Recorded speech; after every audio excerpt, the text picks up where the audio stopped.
자, 몽테뉴 에세이 2권 해설을 시작하도록 하겠습니다. 오늘은 첫 번째 1장입니다. 우리 행동의 변덕스러움에 관하여입니다. 2권의 첫 번째 이 에세이를 읽을 때 우리가 함께 읽어볼 만한 글은 두 가지입니다. 첫째는 그 세네카의 루킬리우스에게 보내는 편지 120번입니다. 세네카는 이 글에서 인간이 얼마나 변덕스러운지를 다루고 있습니다. 다음 구절이 주제를 잘 드러내고 있는데요. 자, 누구나 모두 날마다 계획이나 소망을 바꾸지. 때로는 아내를, 때로는 애인을 갖고 싶어하며, 때로는 왕권을 휘두르고 싶어하고, 때로는 이렇게나 열심히 일하는 노예는 또 없을 만큼 일한다네. 때로는 사람들이 싫어할 만큼 거만하게 구는가 하면 허물없이 진심으로 엎드려 절하는 사람보다 더 비굴하게 몸을 숙이지. 어떤 때는 돈을 뿌리지만 어떤 때는 빼앗는다네. 무엇보다도 이런 식으로 무분별한 마음을 드러내지. 자, 이렇게 이제 세네카는 이야기했습니다. 인간의 그 변덕에 대해서 아주 뭐랄까요, 가슴에 와닿게 그렇게 쓴 부분이죠. 자, 두 번째 글은 몽테뉴 자신의 글로서 1권 1장 우리는 다양한 방법으로 비슷한 결말에 이른다입니다.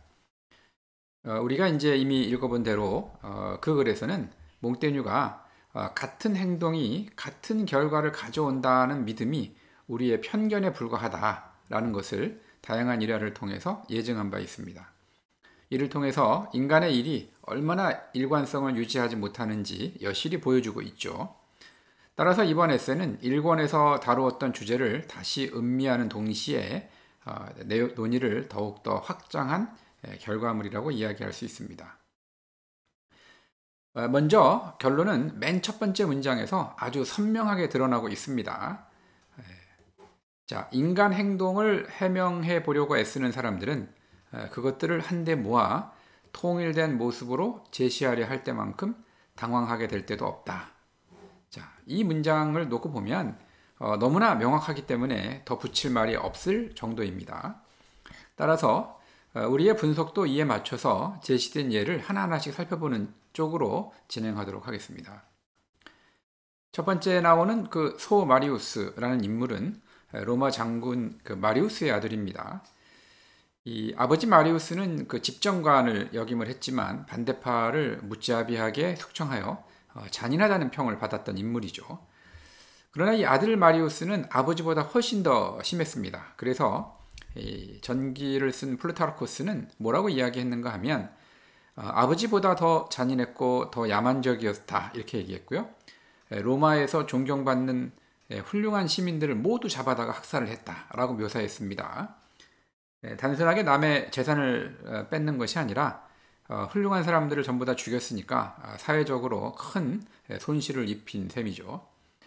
자, 이 사람은 이제 전쟁터에서는 굉장히 대담하게 행동을 했기 때문에 군신 마르스의 아들이라는 이제 별명으로 불렸지만 전장 밖에서는 아마 그렇지 않았던 모양입니다. 그래서 비너스의 아들이다 이렇게 별명이 불리기도 했습니다. 나중에는 이제 술라 군대에 밀려서 도망가게 됐는데 그 로마시에서 밖으로 이어진 터널을 통해 탈출을 하려고 하다가 계획이 발각되자 자살했다고 전합니다. 따라서 이 마리우스라는 인물은 어떻게 보면 잔인한 면도 있지만 어떻게 보면 또 비겁한 면도 있는 그러한 모습을 보여줬죠. 교황 그 보니파시오 8세는 교황 역사상 가장 권위를 드높였던 인물 중에 하나로 굉장히 강력한 교황권을 행사한 사람입니다. 몽테뉴가 이제 이 교황에 대해서 뭐라고 얘기했는가 하면 여우처럼 교황직에 오르고 사자처럼 재위했다 이렇게 표현을 했는데 이것만 놓고 보면 이 보니파시오 8세가 얼마나 막강한 권력을 휘둘렀는지 알 수 있습니다. 자, 그런데 이제 흥미로운 지점은 개처럼 죽었다라는 대목이죠. 자, 이것은 이제 그 아나니라는 도시에서 벌어진 사건, 우리가 이제 통칭 아나니 사건이라고 이야기하는 사건과 관련이 있습니다.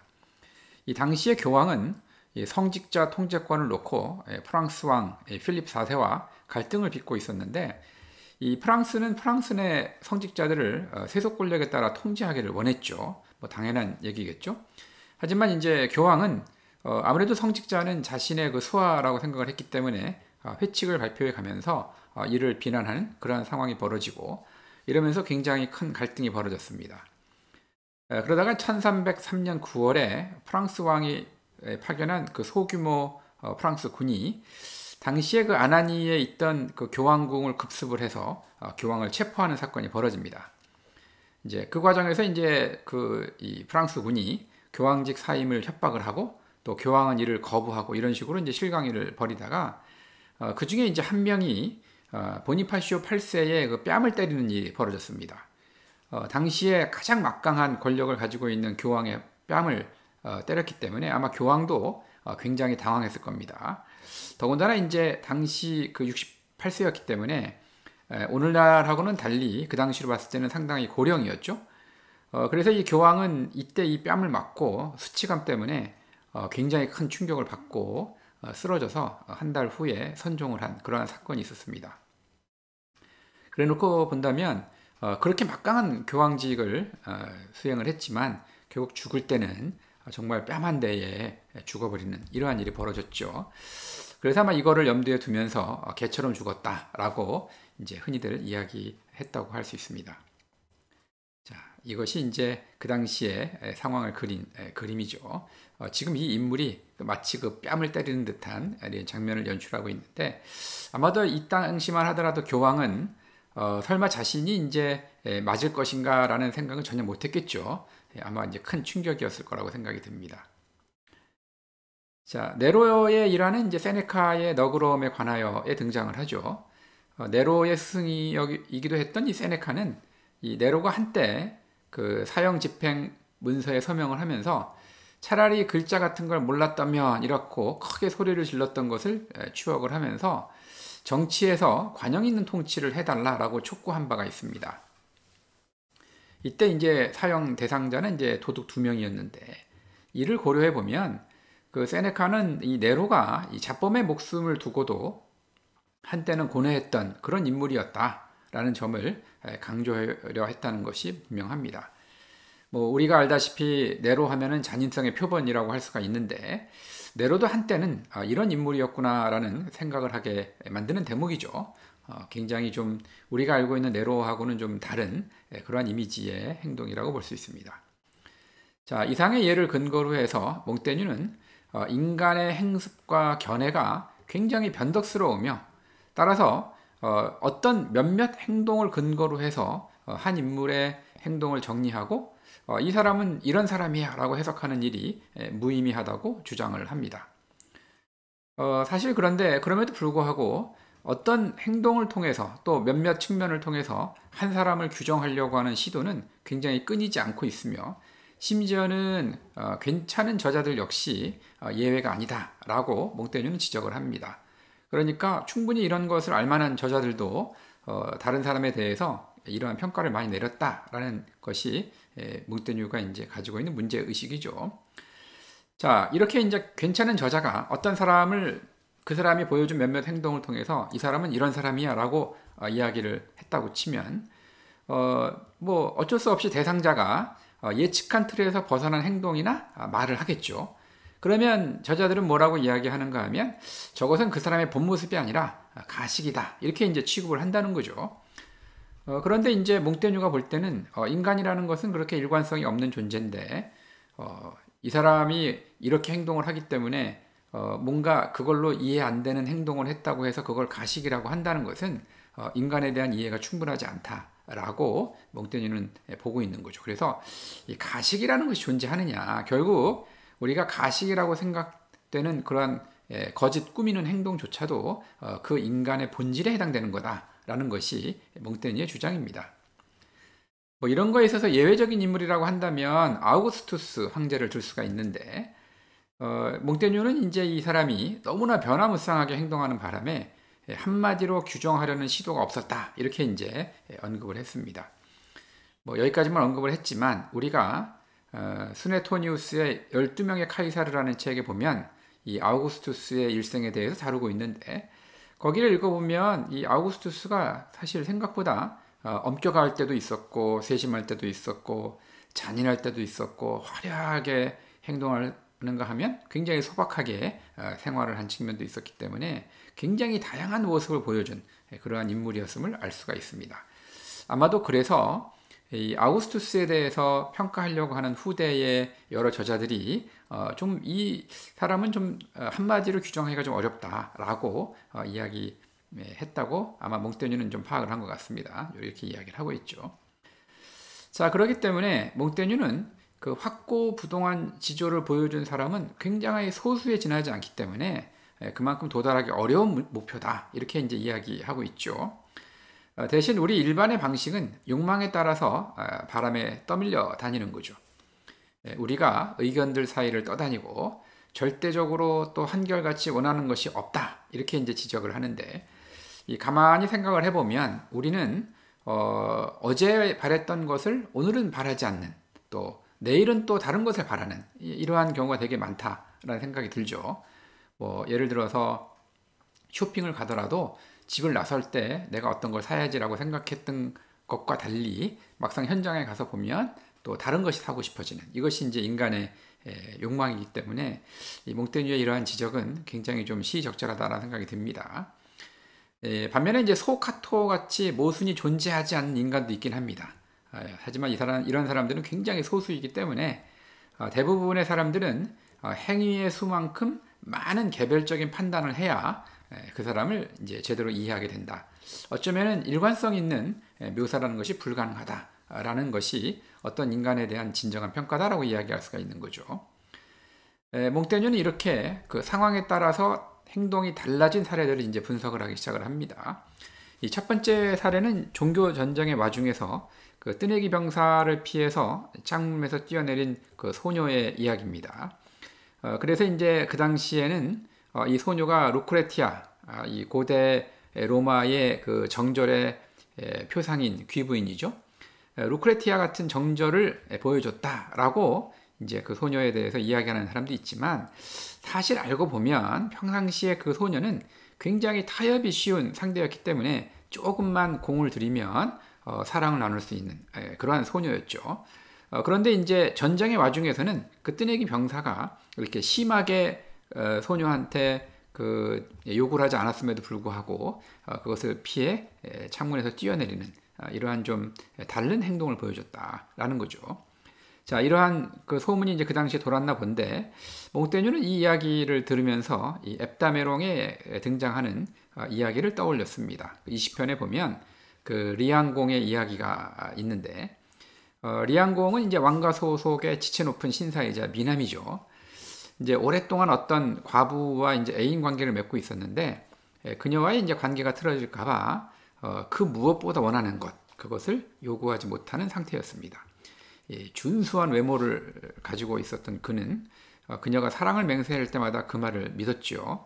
그러면서 이제 그 상대방의 요청에 따라서 우정의 선을 넘지 않는 것으로 만족하면서 지내고 있었습니다. 하지만 이제 그럴수록 그의 사랑이 불타올랐죠. 어느 날은 이제 왕공이 애인을 보고 싶은 마음에 불시에 그녀 집을 찾아가는 일이 벌어집니다. 이제 시녀들이 그를 맞이하면서 이제 그 과부가 저녁 기도를 끝내고 돌아와서 지금 정원을 홀로 거닐고 있다라고 이제 알려줬죠. 그랬더니 이제 리앙공은 두 사람만의 오붓한 시간을 기대하면서 조용히 정원으로 다가갔습니다. 그때 가봤더니 과부가 풀밭 위에서 말시종의 품에 안겨 있었죠. 시종은 리앙에 비해서 훨씬 못생겼고 행색은 몹시 더러웠습니다. 이것이 의미하는 바는 리앙같이 그 굉장히 잘생겼고 또 멋지게 옷을 차려입은 이러한 사람 입장에서는, 아니 나를 거부하더니 저렇게 나보다 훨씬 못생겼고 행색이 더러운 사람하고는 저렇게 사랑을 나누다니 라는 것 때문에 충격을 받았겠죠. 자, 지금 이제 이 장면입니다. 지금 정원에 들어가서 리앙공이 이 과부와 말시종의 이제 연애 모습을 이제 지켜보고 깜짝 놀라는 장면이죠. 자, 그 순간 마음속의 사랑이 순식간에 꺼져버려서 그는 작별 인사와 함께 집을 나와서 이제 영원히 이별을 해버렸다, 이런 얘기죠. 이 두 사례에서 보듯이 여인들도 정절에 있어서 순간순간 달리 행동한다는 것을 우리가 알 수 있습니다. 이어지는 그 세 가지 사례는 전부 다 전쟁에 임한 병사들의 사례죠. 첫 번째는 그 만성 속병이 낫지 않아서 굉장히 좀 아파하는 상태에서 임무를 열심히 하던 그런 부하가 있었는데 이 부하에게 이제 의사를 보내서 그 속병을 낫게 해주자 열정이 식은 상태에서 아무것도 하지 않는 그런 아주 게으름뱅이가 됐다라는 이야기. 두 번째는 이제 재산을 그 벌충하자마자 전의를 상실한 그러한 루클루스의 부하. 세 번째는 이제 비겁하다는 말에 자극을 받아서 목숨을 내던진 근위대장 핫산의 일화. 이런 것들은 이 상황에 따라서 순식간에 행동이 달라진 그러한 사례들이죠. 그 중에서 이제 특히 핫산의 행동에 대해서는 몽테뉴가 추가 분석을 하고 있는데, 그가 그렇게 갑작스럽게 이제 행동을 바꾼 것은 그 심경 변화에 따른 분통의 폭발로 이해를 합니다. 다시 말해서 핫산이 갑자기 용감하게 전투에 나가서 목숨을 던진 것은 이성과 신념이 아니라 상황에 따라서 이제 순식간에 어떤 자신이 비겁하다는 말을 듣고 화가 났든지 뭐 이런 여러 가지 감정에 휩싸여서 행동을 했다는 거죠. 그래서 이성과 신념이 아니라 이 상황이 인간의 행동에 더 큰 변수로 작용을 한다라는 것을 보여준다는 겁니다. 용감한 성품에서 용감한 행동이 나오는 것이 아니라 용감하게 행동하도록 촉발하는 외부 상황이 용감성을 보이게 만든다는 거죠. 따라서 우리가 어떤 인간이 용감하다고 해서 그 사람이 처음부터 끝까지 모든 일에 있어서 용감하다라고 판단할 수는 없다라는 것이 몽테뉴의 이야기입니다. 자, 그렇다면 상황에 따라서 행동이 변하는 우리의 내적인 모순은 어디에서 유래하는가? 뭐 원인이 궁금할 수밖에 없죠. 자, 몽테뉴가 이 질문에 대해서 본격적인 논의를 하지는 않지만은 나중에 이제 추가한 문단에서 보면 영혼의 구조에 대한 이론을 슬쩍 짚고 넘어가는 면이 있습니다. 첫 번째 주장은 우리에게 두 가지 영혼이 있다는 주장도 있다. 이렇게 소개를 하고 있는데 이 설명은 이제 플라톤의 설명을 떠올리죠. 그 티마이오스라는 대화편에 보면 인간의 몸속에는 사멸하는 종류의 혼과 불사하는 혼이 들어있다라고 주장을 하면서 이 둘이 각각 인간의 행동을 다른 방향으로 제어를 한다. 이런 설명이 들어 있습니다. 또 그런가 하면 두 가지 힘이 우리에게 붙어서 서로 자기 쪽으로 유인한다라는 영혼론도 있죠. 이것은 뭐 여러 가지를 들 수 있지만 기본적으로 선과 악의 대결을 강조했던 그 마니교의 교리를 떠올립니다. 그래서 인간의 내적 모순이라는 것은 이렇게 혼이 여러 가지가 깃들어 있다라는 주장도 있을 거고 선과 악의 힘이 자기 쪽으로 그 혼을 잡아 끌기 때문에 그런 일이 벌어진다라는 설명도 있다는 거죠. 자, 이 두 번째 주장에서 선과 악의 대결은 사실은 마니교의 교리는 좀 약간 추상적인 것 같고 이 상황을 가장 극적으로 보여주는 사례는 또 재미있는 사례는 월트 디즈니에서 만든 만화 영화 도널드의 양심이라는 장면에서 나오는 그런 장면이죠. 아마 이제 익숙하실 텐데 도널드가 나오는 만화 영화에 보면 이렇게 그 작은 뿔이 달린 악마 도널드와 이렇게 천사의 표식, 우리가 이제 광륜이라고 이야기하는 이 빛의 고리를 머리 위에 띄우고 있는 이 천사가 끊임없이 도널드에게 착한 일을 하라라고 계속 이야기하고 악마는 굉장히 나쁜 일을 해라라고 이야기하면서 이 몽테뉴는 이 중간에서 몽테뉴가 아니라 이 도널드는 어쩔 줄을 몰라 하는데 바로 이러한 것이 우리의 영혼을 선과 악이 서로 자기 쪽으로 끌어들이려고 한다라는 것을 그런 이론을 보여주고 있는 가장 흥미로운 예라고 할 수가 있겠습니다. 자, 외적인 상황이 우리를 달리 행동하게 만드는가 하면 여기에 더해서 내 자세의 불완전성이 우리를 수시로 얼굴을 바꾸도록 만든다는 거죠. 그래서 자신을 예로 들면서 생생하게 묘사하기를 자신은 수줍고 건방지고 정숙하고 음탕하고 수다스럽고 뚱하고 통 크고 까다롭고 이렇게 여러 모순되는 면을 가지고 있는 존재다라고 이야기하면서 자, 결국 나는 나에 대해 절대적이고 단순하게 확고하게 제한 없이 혼합 없이 또는 한마디로 말할 수 있는 것이 하나도 없다라고 선언을 하면서 자신이 얼마나 복잡한 그러한 존재라는 것을 다시 한번 설명을 하면서 또 느끼면서 인간이라는 것은 그런 존재야 라고 이야기하죠. 자, 그러면서 이제 자신의 논리학에서는 디스팅고가 가장 큰 원칙이다 라고 설명을 합니다. 이 디스팅고라는 이 말이 연구자들 사이에서는 몽테뉴의 에세이가 어떻게 또 어떤 정신으로 작성이 되는지를 보여주는 굉장히 중요한 키워드다라고 지적을 많이 합니다.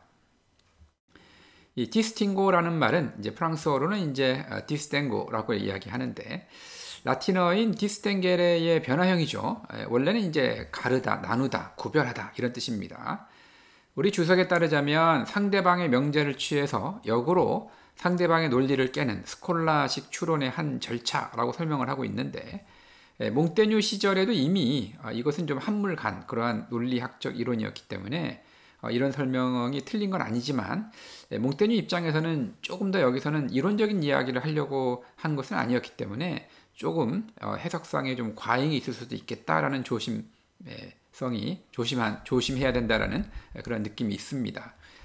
자, 그래서 조금 우리가 좀 넓게 디스팅고의 의미를 좀 살펴보자면은 이 샤피라라는 분의 논문을 좀 참고할 만한데 한마디로 이야기하면 이 디스팅고라는 것은 무슨 얘기냐면 그것을 대체로 인정하지만 이런 면에서는 다른 점이 있어 라고 이야기하는 반박의 형식을 이야기하는 겁니다.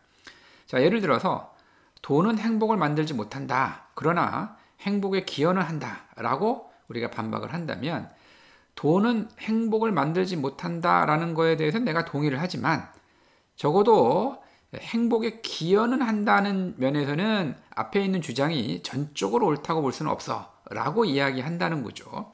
자, 이렇게 그 전체적인 것은 수용을 한다 할지라도 이런 점에 대해서는 다르기 때문에 내가 약간은 반박할 여지가 있어 라고 이야기하는 것이 바로 디스팅고의 정신이죠.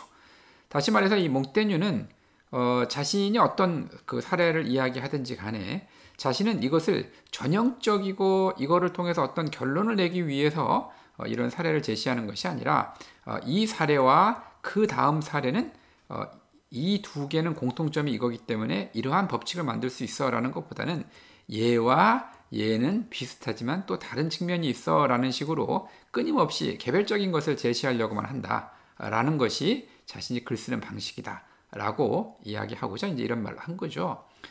자, 그래서 이걸 조금 정리해서 말씀을 드리면 몽테뉴의 원칙은 사례를 수집해서 일관된 원칙에 도달하거나 우리가 귀납이라고 이야기하는 거죠. 모두가 동의하는 원칙에서 개별 사례를 설명하는 일, 연역이라고 이야기하는 거죠. 이거를 둘 다 피하는 것입니다. 다시 말해서 개별적인 사례들은 개별적인 특성을 가진 그대로 존재하기 때문에 그것을 있는 그대로 하나씩 고찰해서 음미한다 라는 것이 몽테뉴의 글쓰기 원칙이라는 거죠. 이걸 갖다가 만약에 이제 그 플라톤식으로 이야기한다면 의견, 즉 독사만 존재할 뿐이지 체계적인 지식, 에피스테메는 불가능하다라고 이야기한다고 볼 수가 있습니다. 이런 측면에서 본다면 우리가 흔히 몽테뉴를 불가지론자 이렇게 이야기하는데 바로 이런 측면에서 아마 그의 그러한 면모가 드러나는 것이 아닐까 그런 생각이 듭니다. 자, 어차피 인간에게 일관성을 기대하기 어렵기 때문에 행동을 보고 의도를 파악하거나 그 사람의 내면을 가늠하는 일은 부질없다는 것이 몽테뉴의 추가적인 분석이죠. 심지어 우리는 악의 충동 때문에 결과적으로 선을 행하기도 하는 거죠. 내가 뭔가 좀 나쁜 일을 하려고 하다 보니 어떤 경우에는 그것이 자신이 의도한 대로 나쁜 일이 아니라 남들이 볼 때는 선행이 되기도 한다라는 거죠. 그렇기 때문에 행동을 통해서 그 사람의 본질을 안다라고 믿는다는 것은 오판일 수밖에 없다는 말입니다. 이것은 일반인들 뿐만이 아니고 출중한 인물들도 마찬가지인데 대표적인 예로는 이제 알렉산드로스 대왕을 들 수가 있죠. 알렉산드로스 대왕이라고 하면 용맹의 대명사이면서 뭔가 늘 진중하고 현명한 판단을 했던 인물로 알려져 있긴 하지만 이 플루타르코스의 기록을 참고를 하자면 알렉산드로 역시 말년에는 미신을 숭배하고 측근들을 의심하는 그러한 잘못을 저지르죠. 또 예언가들의 말을 듣고 사람을 처형하기도 하고 신들의 호의를 불신하고 측근들을 의심하는 경우도 있습니다. 아마 이제 가장 그 우발적인 아마 알렉산드로스 자체도 굉장히 후회를 했던 그런 일 중에 하나는 술자리에서 이제 클리투스 장군을 창으로 찔러 죽인 사건일 것이죠. 이거에 관련해서는 이제 1권 50장에서 한번 깊이 다룬 바가 있기 때문에 여기서는 자세한 설명을 생략을 하겠습니다. 자, 정리를 해보면 몽테뉴는 인간의 여러 다양한 모습을 개괄한 후에 상황과 외적인 사건들에 따라 행동이 다양해지는 현실을 고찰을 했습니다. 그리고 더 깊은 내면을 들여다보면 인간은 다양한 얼굴을 하고 있기 때문에 일관성을 갖기가 어렵다는 점을 살펴보았습니다. 이를 통해서 도달한 결론은 바로 뭐냐? 좀 간단하게 이야기하자면 우리의 행동은 이어 붙여놓은 조각들에 불과하다라는 거죠. 이것이 바로 몽테뉴가 깨달은 사실입니다. 자, 그러면 이제 남은 것은 뭐냐면 덕이 있는 사람이라는 말은 무슨 말인가? 라는 문제가 하나 남았죠. 자, 행동에 일관성이 없고 늘 변하는 사람들을 놓고 우리는 누구를 덕이 있다고 말할 것인가? 자, 그런데 사실 이 덕이 있는 사람을 구분한다는 것은 두 가지 이유 때문에 상당히 어렵다 이렇게 지적을 하고 있습니다. 첫째는 사람들이 명예를 얻기 위해서 덕을 위장한다는 거죠. 덕은 원래 덕 자체를 위한 덕행을 요구를 하지만 사람들이 명예시임을 추구하는 가운데 덕의 모습을 가장한 행동을 꾸준히 지속적으로 시도를 하기 때문에 우리가 어떤 사람을 보고 덕이 있다라고 판단한다는 것이 어렵다는 거죠. 자, 그러다 보니까 덕이라는 것이 생각보다는 굉장히 흔한 듯이 보이고 덕 있는 사람을 찾기가 어렵지 않지 않냐 이렇게 이제 이야기하기가 쉬운 것이 진정한 덕을 찾는 첫 번째 어려움입니다. 자, 두 번째는 뭔가 하면 덕이라는 것은 너무나 생생하고 강력한 물감이기 때문에 그것에 적셔진 영혼은 거기서 떠나도 조금은 그 색깔을 묻히고 간다는 거죠. 이것은 덕이 어떤 사람한테 완전히 뿌리가 내려서 그 사람의 본질이 된 것이 아니라 어딘가 훌륭한 덕 옆에 슬쩍 지나가면서 물감이 잠시 묻은 거죠. 그러다 보면 그 물감은 결국은 겉에 묻은 거기 때문에 자신의 본질까지는 가지 못하고 겉에만 이렇게 묻어 있는 경우가 있는데 이 그 색깔이라는 것이 빨리 없어져 주면 좋은데 그렇지 않다는 거죠. 그래서 결국은 시간이 지나면서 덕의 색깔이 바라고 겉으로 볼 때는 덕이 있는 것처럼 보이지만 진실이 드러나게 된다라는 거죠. 그래서 저게 진짜 덕을 위한 덕을 하고 있는 건지 아니면 덕의 색깔이 잠시 묻은 건지 구별하기가 어렵기 때문에 정말 덕 있는 사람이 누군가로 구별하는 일은 어렵다는 거죠. 자, 그래서 이제 몽테뉴는 덕의 구별을 위한 판단 기준으로 고대인, 곧 세네카를 참고를 합니다. 세네카의 편지 71번에서 다음과 같이 세네카가 적고 있죠. 자, 우리의 행동은 모두 여기에 일치하지 않으면 안 된다네. 자기 삶에서 이루고자 하는 목표를 정해둔 사람은 각각의 문제를 해결할 길을 찾고 있지. 여러 가지 색을 준비했어도 묘사를 위해서는 먼저 무엇을 그릴지 정해야 한다네. 우리가 잘못을 저지르게 되는 까닭은 모두 인생의 부분만 생각하고 누구도 전체를 보지 않기 때문이네. 화살을 쏘려면 먼저 무엇을 맞춰야 할지 목표물을 찾아야 하지. 그런 다음에 겨냥을 하고 손으로 화살을 조절한다네. 우리의 계획에 오류가 생기는 이유는 겨냥할 목표가 없기 때문이네. 라고 이야기하면서 우리가 어떤 그 올바른 덕을 구현을 하면서 또 그렇지 않더라도 인생에 뭔가 굉장히 합리적이고 뭔가 일관성 있는 행동을 하기 위해서는 분명한 목표를 설정을 해야 된다라는 이야기를 하고 있습니다. 자, 몽테뉴는 이제 세네카의 글에서 드높은 선, 즉 최고선이죠. 이 드높은 선이라는 목표 설정에 따른 확고한 일관성이 바로 덕이다라고 인식을 하면서 또 그렇게 그런 판단 기준을 이런 식으로 가지면서 한 사람의 궤적을 오래 꼼꼼히 추적해 가야만 한 사람을 파악할 수 있다라고 정리하면서 특히 덕 있는 사람이라면 일관성을 갖고 덕 자체를 위한 덕을 이제 열심히 하는 또 일관성 있게 행동해 주는 그러한 인물을 찾아야 한다라고 이야기합니다. 자, 이런 점에서 소포클레스와 파로스인들의 사례는 이러한 기준을 철저히 적용하지 못했을 때 발생하는 혼선을 알게 해주죠. 자, 키케로는 이제 노년에 관하여에서 소포클레스 집안의 소송 사건을 언급한 적이 있습니다. 우리가 알고 있는 그리스의 극작가 소포클레스는 고령이 되도록 이제 비극을 썼습니다. 이제 그렇게 일에 몰두하다 보니까 가사를 돌보지 않는 것처럼 보였습니다. 그러자 아들들이 그를 법정으로 소환을 했죠. 이제 그 당시 이제 관습에 따르자면 재산을 탕진한 아버지에게 재산권 행사가 금지되곤 하듯이 이제 아들들 입장에서는 소포클레스가 이제 노망이 들어서 이제 가사를 돌보지 않기 때문에 우리 아버지가 재산을 더 탕진하기 전에 우리가 재산을 관리해야겠어요라고 소송을 했다는 거죠. 그랬더니 이제 소포클레스가 자신이 이제 최근에 쓴 비극 클로노스의 오이디푸스를 손에 들고 나와서 재판관들에게 낭독을 하고 나서 이것이 과연 노망된 사람의 작품이냐 이렇게 이제 물어보았다고 하죠. 그랬더니 이제 그 재판관들이 그것을 듣고 저렇게 이제 훌륭한 작품을 쓸 수 있는 사람을 노망이 났다고 볼 수가 없다라고 하면서 무죄 방면을 했다라는 이야기죠. 키케로는 원래 이제 이 이야기를 노년에도 열정과 관심만 남아 있다면 기억력이 뛰어날 수 있다라는 증거로 사용을 했습니다. 하지만 이제 이 몽테뉴는 이 키케로의 글에서 이 에피소드를 따오면서 소포클레스의 비극 하나만으로 집안일을 다룰 능력이 있다는 증거가 될 수는 없지 않겠는가라고 반론을 제기하기 위해서 이 에피소드를 갖고 왔죠. 그러니까 가사를 잘 돌본다는 능력과 어떤 극작을 잘한다는 능력이라는 것은 서로 별개의 능력이지 이것을 보고 다른 것을 판단할 수는 없지 않냐라는 자신의 앞선 주장에 맞는 그런 판단이라고 할 수가 있습니다. 자, 파로스인들의 판결은 헤로도토스의 역사 5권에 나오는 이야기입니다. 이오니아에 속해 있는 도시 밀레토스가 한때는 이제 각 그 도시의 그 정파들 간에 갈등이 굉장히 심해서 내분이 일었죠. 그래서 이제 이 파로스 섬 사람들에게 중재를 요청을 했는데 이 파로스인들이 이제 와서 밀레토스 방방곡곡을 다니면서 잘 경작된 토지의 임자를 파악해서 이 사람들을 불러서 국사를 맡겼습니다. 근거는 뭐냐면 자기 일에 성실한 사람이 공적 업무도 잘하리라 이렇게 믿었기 때문에 그랬다라는 거죠. 이렇게 했더니 이제 밀레토스의 분쟁이 종식이 되고 이오니아에서 아주 막강한 폴리스로 부상을 했다라는 것이 역사의 기록입니다.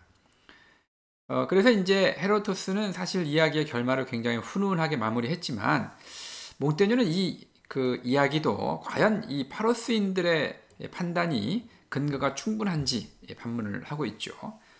대상이 달라졌으니까 국정을 맡은 이들이 같은 수준으로 국가를 관리하리라는 보장은 없기 때문이죠. 사실 이거는 우리가 오늘날 어떤 그 정치인들을 보더라도 본인의 집에 관련된 일에 대해서는 굉장히 자기의 사적인 이익에 대해서는 열심히 하지만 어떤 공적인 일에 대해서는 좀 소홀히 하는 그런 사람도 많이 볼 수 있지 않습니까? 그런 걸로 봤을 때 이 몽테뉴가 과연 자기 집의 일을 잘한다고 해서 국사를 잘한다는 것은 보장이 없다라고 판단을 내리는 것은 상당히 좀 일리 있는 그런 지적이 아닐까라는 생각이 들기도 합니다. 자, 결국 우리는 모두 조각들로 이루어진 데다가 종잡을 수 없는 복잡다기한 구조로 되어 있는 존재이기 때문에 매 순간 그 조각들이 제멋대로 노는 존재다. 이것이 몽테뉴의 결론입니다. 한편 이제 그의 마지막 부탁은 우리로 하여금 더 깊고 실제적인 사색에 빠지게 하는데 겉으로 드러나는 행동만이 아니라 속까지 탐사해보고 행동의 원동력을 살펴보는 일은 중요하다라고 몽테뉴는 이야기했지만 사실은 이 일은 생각보다 굉장히 위험하고 고차원적인 기도이기 때문에 그런 일에 나서는 사람이 좀 줄었으면 싶다 이렇게 이제 이야기하고 있죠. 여기서 이제 위험한이라는 말의 원어는 결과를 얻는다는 보장이 없다라는 차원에서 위험하다는 뜻이죠. 또 고차원적인 말은 수준이 아주 높다는 뜻입니다. 그래서 이제 몽테뉴가 볼 때 사람을 깊이 분석하는 과업은 굉장히 고차원적인 능력을 요구하면서 또 성공하기도 어려운 일입니다. 자, 그런데 만약에 수준이 되지 못하는 사람이 어설피 상대방을 분석해 놓고 상대방을 속속들이 파악하겠다라고 생각한다면 어떤 일이 벌어질까요? 더군다나 종교전쟁같이 상대가 가진 신앙을 근거로 배척하거나 죽이는 상황이라면 이 단순한 오해가 아니라 좀 뭐 서로 기분이 나빠갖고 서로 오해해서 관계가 틀어지고 하는 정도가 아니라 서로 죽고 죽이는 혼란이 벌어지겠죠. 아마 그래서 그런지 몽테뉴는 그런 일에 나서는 사람들이 좀 줄었으면 싶다라고 소망을 하죠. 그만큼 종교 전쟁의 어떤 상황이 아니더라도 오늘날 우리가 판단하더라도 인간이라는 것은 굉장히 변화무쌍한 존재이기 때문에 내가 어떤 인간의 드러난 행동이나 또 옷차림이나 어떤 표정이나 눈빛이나 이런 것들을 보고 그 사람을 완벽하게 알고 있다, 또 파악했다, 이 사람은 이런 사람일 거야 라고 우리가 판단한다는 것은 불가능에 가깝다라는 거죠. 또 자기 자신도 끊임없이 변하는 존재이기 때문에 자기 자신에 대해서 이러한 점을 인정을 해야 우리 자신을 어떻게 끌고 갈지, 또 우리 자신을 어떻게 이해할지 비로소 제대로 된 시각을 갖게 된다라는 거죠. 자, 몽테뉴의 마지막 이 바람을 보면서 오늘날 우리도 충분히 지지해 줄 만한 그러한 바람이 아닐까 그런 생각이 들었습니다. 감사합니다.